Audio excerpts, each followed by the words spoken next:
To me, it's giving, let us give them these crumbs. Let us give them the last couple of Super Bowl halftime performances. That'll shut those N-words up. That's what it's giving. All I'm gonna say is, Big Mal, Big Melanie. Listen, Melanie. That's my favorite. That's my review. That's my whole review. Shout out to Melanie. Ain't she pretty as shit? Hashtag you coming or you not. And my now walked in the door and she was coming. Welcome to another episode of the That's Scary with Melanie P podcast. I'm your girl, Melanie P. Oh, it feels so good to be back, y'all. I have had the flu. I have had the influenza A. Okay, with a lot of other you Americans. We are a part of the influenza A crowd, the influenza A group, the influenza. But thank God I'm back. Oh my God, it's been really awful. I did my hair for the first time in about a week. Ooh, child. So yeah, I'm back and it feels great. I've missed a lot in the week. I have missed a lot in the week and I have a lot of things to talk about. Specifically on this episode, we are talking about the Kendrick Lamar of it all. I am not a fan of football. I'm sorry, cancel me now.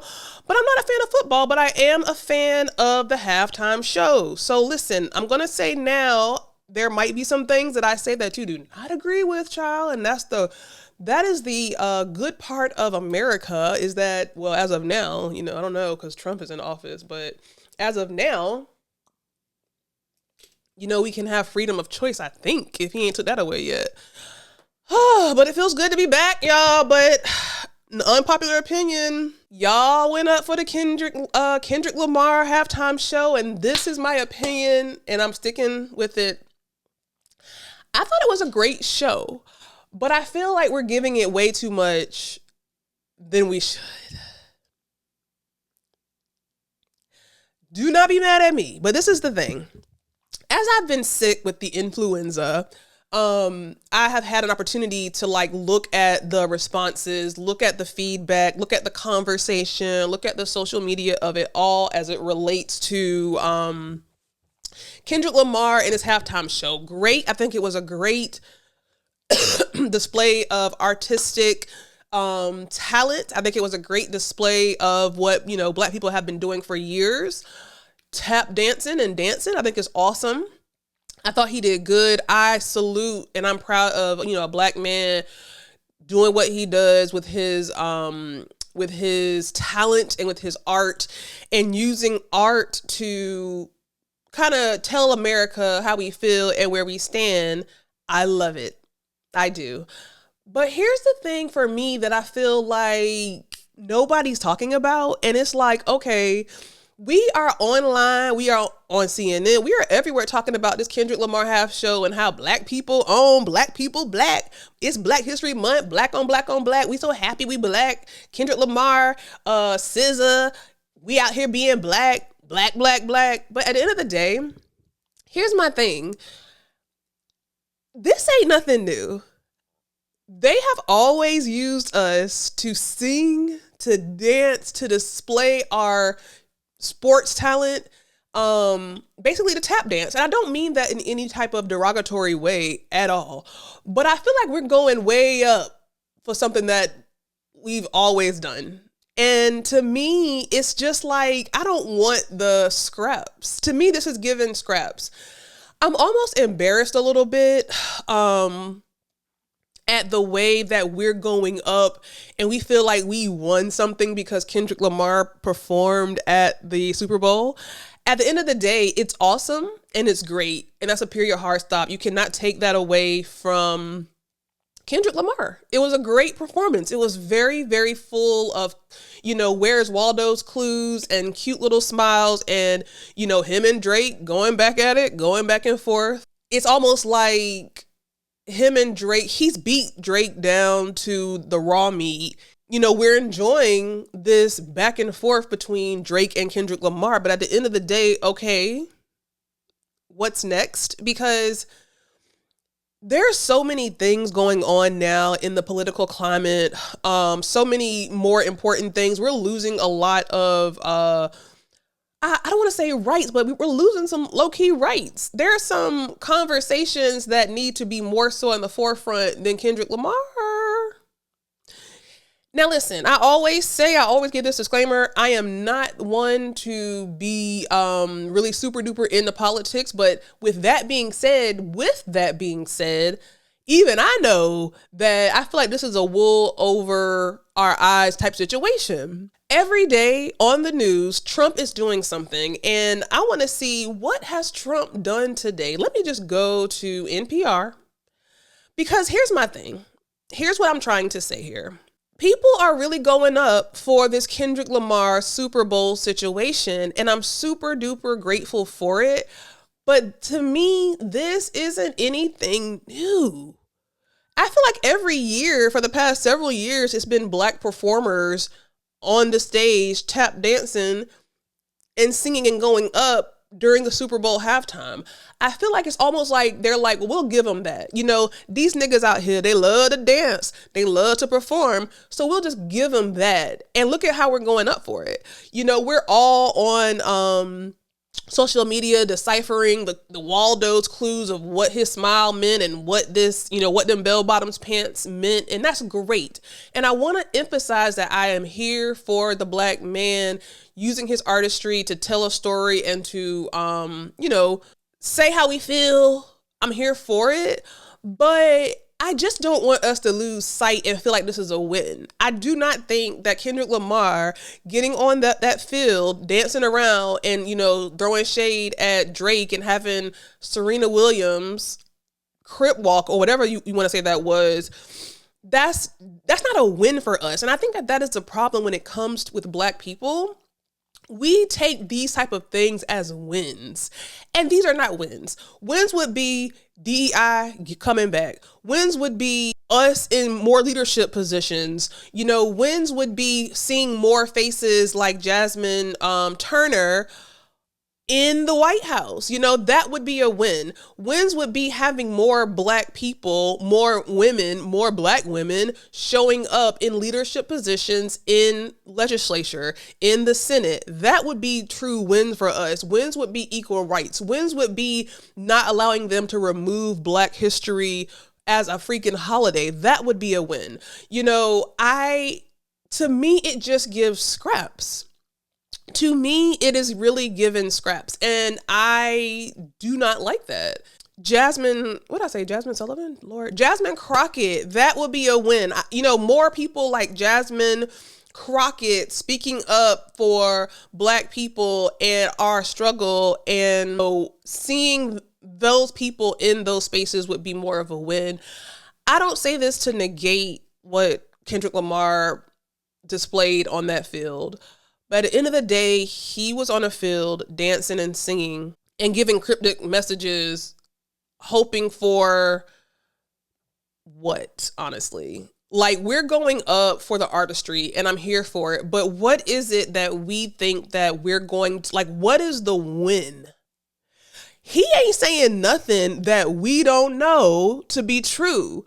He's not saying nothing that we want a result. We want a win. We want to feel like we're getting a win. We want to see more football owners in the NFL. We want to be able to take a knee without getting fined or being fired. Like, this is a win on the lower scale, and I wouldn't even call it a win. Now, we know who else isn't going to call it a win, because he seems to have a problem with everything, and that is little boy, what's his nigga name? Stephen Smith, child. Stephen freaking Smith. So it looks like Stephen A. Smith says he would divorce Serena Williams for a Super Bowl halftime show cameo. Now, before I get into him, maybe this is another unpopular opinion, but I'm tired of seeing the Drake and the Kendrick Lamar beef. Like, I'm tired of it. I really am. You know, him calling another black man, whether he's biracial or not, you know, a pedophile and whatever, and saying that he likes minors. We get it, child. We get it. You won the Grammys. You got him on the field. You got him at the biggest performance arena that you can get him on. Now he's somewhere hiding with bullet holes in his sweatshirts. You won, Kendrick. You won. You got his ex up on stage, crip walking with you. You won. You won. Let's move on. Now, it looks like Serena made a cameo during Kendrick Lamar's Super Bowl halftime show as she was spotted dancing during the performance of Not Like Us. Making an appearance for that song sparked a lot of debate on social media. Now, I don't know if that was crip walking, child. I don't know what that was. It was like, it felt like it was more tap dancing. She was doing a lot of this. And here's the irony to me when it comes to that. If you look up Serena Williams, a lot of the conversation is going to be about her bleaching her skin and maybe her not even wanting to be aligned with her blackness and be more misaligned or disaligned, whatever the word is, with her blackness. But now we're going up for her because she crip walk on the stage, I guess, in homage of, you know, where they're from. And I guess to do another further dig at Drake, like, you're beating a dead horse at this point. He's dead. Like, he's literally artistically dead. Let it go. But many believe it was no coincidence Williams' time to shine was during the track that Not Like Us, and the Stephen A. Smith thinks the same. Stephen A. Smith said, "If I'm married and my wife is going to join trolling her ex, go back to his ass, because clearly you don't belong with me," Smith said on the show, which led to some laughter from his colleagues. "What you worried about him for, and you're with me? Bye-bye." Williams is married to Alexis Ohani, the founder of Reddit, and they share 2 daughters. Smith's co-host Ryan Clark responded, "If you were Serena Williams, you're going to be a kept man anyway." Lamar and Drake have gone back, blah, blah, blah, blah. I don't even know what he's talking about. I don't know what her dancing on the stage has to do with disrespecting her husband. I always feel like Stephen A. Smith is somewhere trolling just to say some dumb shit on his show. Like, this is not trolling. This is her performing an art. It is what it is. Like, she crip walk on the stage, tap dancing with her hands like this. It has nothing to do with her husband or disrespecting her husband. I'm sure that she didn't sneak off, you know, onto the stage and, you know, left her husband there to manage the 2 children while she went and tap danced on the football stage, and now it's some big, huge argument. Like, you're reaching, Stephen A. Smith. This is a reach. You're really reaching. You're reaching. First, you were reaching with Bronny when it came to him playing. Now you're reaching for another black person, talking negative about them. Reach to a hair brand campaign and get that hair situation tidied up. At the end of the day, I don't know. I thought it was very interesting. I love the performance. And that's a stretch. I didn't really love it. I thought it was great. It's a lot of words, a lot of rapping. I couldn't quite keep up with what he was talking about. It was going fast. Again, it was black people showing their art. We got black people on the field running, making white people rich. We got a black man tap dancing and giving, you know, little clues and giving little riddles about what the black people want. We want it now. You know, the revolution will be televised. All these things I think is great, but I think it's time for us to level up and not look at these particular situations as these huge wins. We're giving it so much light. People are everywhere trying to decipher what this meant, what that meant. And that's great. That's great. I cannot say it enough. That's great. But this is not to me, it's giving, let us give them these crumbs. Let us give them the last couple of Super Bowl halftime performances. That'll shut those N-words up. That's what it's giving. And I don't know. I'm just curious to know if anyone else is looking at it like this. Let me know your thoughts on the Super Bowl. Let me know on the halftime show. Let me know your thoughts on Stephen A. Smith out here trolling again. Like, what is this guy's deal? Get it together. Like, aren't you supposed to be on here talking about sports versus talking about Serena Williams and how she crip walking and her relationship? Like, pipe down, sir. At the end of the day, y'all, let me know what you think, and I will see you on the next episode.